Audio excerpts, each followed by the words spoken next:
ये एक्सरसाइज 3 है और 3 एक्सरसाइज में हम सब पहले भी पढ़े दो चर वाला रैखिक समीकरण। यहाँ पर जितना भी समीकरण दिया है ये दो चर वाला रैखिक समीकरण है।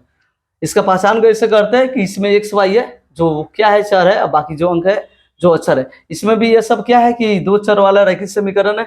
इससे क्या होगा कि आपको 1 नंबर के ऑब्जेक्टिव क्वेश्चन कहीं ना कहीं जरूर आ सकता है। सबसे पहले इसको थोड़ा सा आप रिवीजन कर सकते हैं।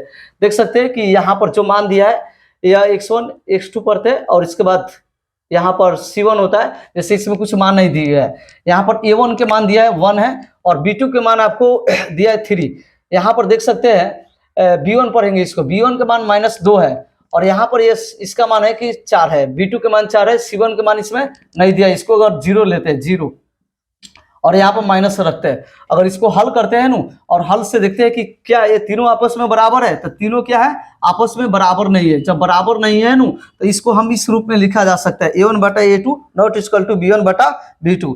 जब इस रूप में लिखा जा सकता है तो इसका नाम कहते हैं कि यह प्रतिच्छेदी रेखा है। प्रतिच्छेदी का अर्थ हुआ कि दो चर वाला है कि दो रेखाएं दो समीकरण एक ही बिंदु पर कहीं ना कहीं प्रतिच्छेद कर सकते हैं, यानी एक ही रेखाएं हो सकता है। और इससे क्या होगा, केवल एक ही हल होगा। एक ही हल का अर्थ हुआ कि x और y के मान आपको एक ही निकलेगा। जैसे मान लीजिए कोई भी आंसर आ सकता है और केवल एक ही आंसर हो सकता है, इसलिए इसका नाम क्या हो जाएगा, यह एक अद्वितीय हल है। यहाँ पर नेक्स्ट इसको देखते हैं, यह है A1 B1 और C1। तो A1 के मान आपको 2 दिया है और यहाँ पर इसका A2 के मान 4 है और यह इसके तुलना करते हैं 3/6 है और यहाँ पर माइनस में 9 और माइनस में 18 है। चलिए इसको अगर हल करते हैं तो यह तो कुछ कटेगा कि नहीं कटेगा, यहाँ पर ये माइनस माइनस कटेगा। 9 एकम 9 9 दूना 18, 3 एकम 3 3 दूना 6, 2 एकम 2 2 दूना 4, यानी 1/2 बराबर 1/2 बराबर 1/2, यानी तीनों ये क्या है आपस में बराबर है। तीनों जब आपस में बराबर होगा तो क्या होगा कि ये पहला दूसरा के बराबर हो सकता है और यह दूसरा तीसरा के बराबर हो सकता है। इस तरह ये तीनों क्या होगा आपस में बराबर हो सकता है। जब आपस में बराबर होगा तो इसका संकेत इस तरह लिखा जा सकता है A1 बटा A2 बराबर B1 बटा B2 बराबर C1 बटा C2 के रूप में इसे लिखा जा सकता है। जब इस तरह लिखा जा सकता है तब इसी को हम लोग क्या कहते हैं, यह एक समपाती रेखा है। कैसा रेखा है, यह एक समपाती रेखा है। अब इसका हल की बात करते हैं तो इसके हल क्या होगा, अनेक हल होगा। अनेक का अर्थ हुआ कि x और y के मान अधिकतम बिंदुओं पर जाकर क्या होगा कर सकता है, इसलिए कैसा होगा, यह एक अनेक हल होगा। साथ में यह क्या कहलाएगा, यह एक संपाती कहला सकता है। यह हम समीकरण को देखते हैं। यहाँ पर देखते हैं कि A1 के मान 1 है, क्योंकि इसमें नहीं कुछ है तो 1 है, तो यहाँ पर 2 है और यहाँ पर अगर तुलना करते हैं यह 2 है, यहाँ पर 4 है और यहाँ पर माइनस में 4 है और माइनस में 12 है। अगर इसको काटते हैं तो ये इतना ही रहेगा, 2 एकम 2 2 दूना 4, इससे माइनस माइनस कट गया। यहाँ पर 4 एकम 4 और 4 के 12, 1/2 बराबर 1/2 बराबर में 1/3। कहने का अर्थ हुआ कि पहला दूसरा के बराबर है लेकिन तीसरा के बराबर नहीं है। जब यह दोनों आपस में बराबर होगा, तीसरा नॉट इक्वल टू बराबर होगा नु, तब इसको हम इस समीकरण के द्वारा दर्शाया जा सकता है। A1 बटा A2 बराबर में B1 बटा B2 not equal to C1 बटा C2। जब ये तीनों क्या होगा, जिसमें से 2 बराबर होगा तीसरा बराबर नहीं होगा, तो इसको हम लोग असंगत कह सकते हैं। अगर इसका हल की बात करते हैं तो इसमें कोई हल नहीं हो सकता है, ना तो x के मान निकलेगा और ना ही y के मान ज्ञात किया जा सकता है। सिर्फ यह वाला प्रतिच्छेदी रेखा को मान ज्ञात किया जा सकता है। और 3 एक्सरसाइज से सबसे महत्वपूर्ण क्वेश्चन होगा ग्राफ। आपको ग्राफ 5 नंबर के किसी तरह हल करना होगा। एक क्वेश्चन रहेगा ग्राफ, इसके लिए हम ग्राफ के क्वेश्चन जस्ट बना रहे हैं।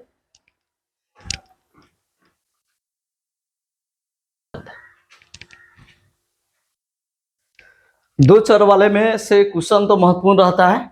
सीखने के लिए बहुत सारे प्रश्न है, जैसे आपको पढ़ाया गया प्रतिस्थापन विधि, ब्रज गुणनखंड विधि, विलोपन विधि और ग्राफीय विधि। तो ग्राफीय विधि से आपको सिर्फ 5 नंबर के क्वेश्चन रहता है।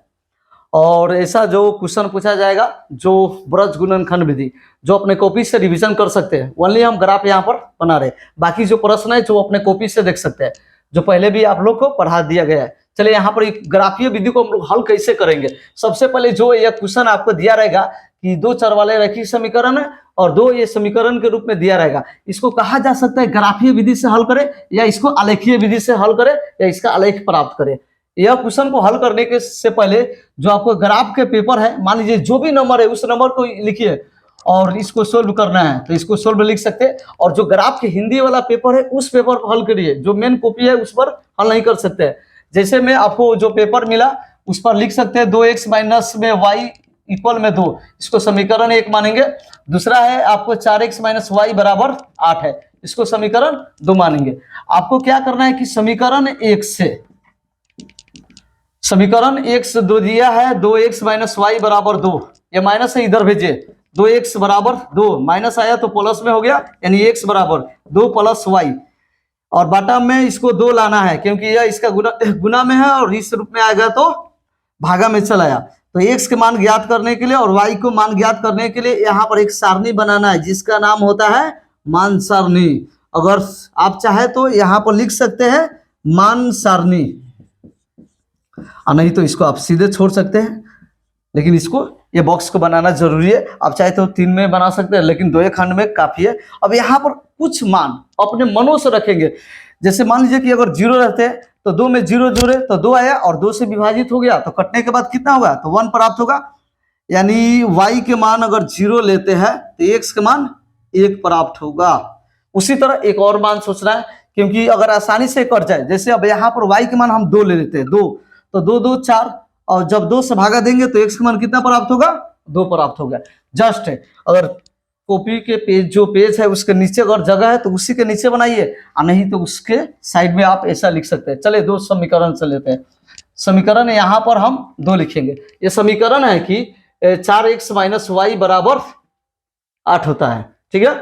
तो यहां से इसको हम लाते हैं, 4x बराबर 8, ये माइनस इधर आया तो प्लस हो गया, x बराबर 8 प्लस में y बटा में कितना लिख सकते हैं 4 लिखा जा सकता है। यहां पर भी आपको क्या करना होगा, एक मान सारणी बनाना है, x और y यहां पर लिख सकते हैं मान सारणी। तो x मान कितना रखेंगे, x मान आप सोचिए क्या रखना है, तो आपको x का मान यहाँ पर x नहीं है y है, यानी y के मान कितना रखें तो y के मान 0 ले लेते हैं। जब 0 रखेंगे तो यह हो गया 8 बटा में 4, कटने पर कितना प्राप्त होगा 2। उसी तरह कुछ और मान सोचते हैं, अगर सोचते हैं कि क्या रखे 2 रखेंगे तो नहीं होगा, 3 पर भी नहीं होगा, 4 रखते हैं, 4 रखेंगे 8 4 12, और 4 से आसानी से क्या हो सकता है भागा लग सकता है। यानी y के मान 4 रखने पर x के मान कितना प्राप्त हो सकता है तो 3 प्राप्त हो सकता है। अब इसको क्या करेंगे हल करेंगे, तो हल करने के लिए किस पेपर का प्रयोग करेंगे तो ग्राफ पेपर पर। जो ग्राफ पेपर आपको कैसा दिखता है, यह पेपर आपको इस तरह होगा, ठीक है ना। और इसको इस तरह पेपर पर हल कर सकते हैं। बाकी जो है जो क्वेश्चन का आपको इस पेपर पर हल करना है और ग्राफ आप खुद हल कर सकते हैं, ठीक है।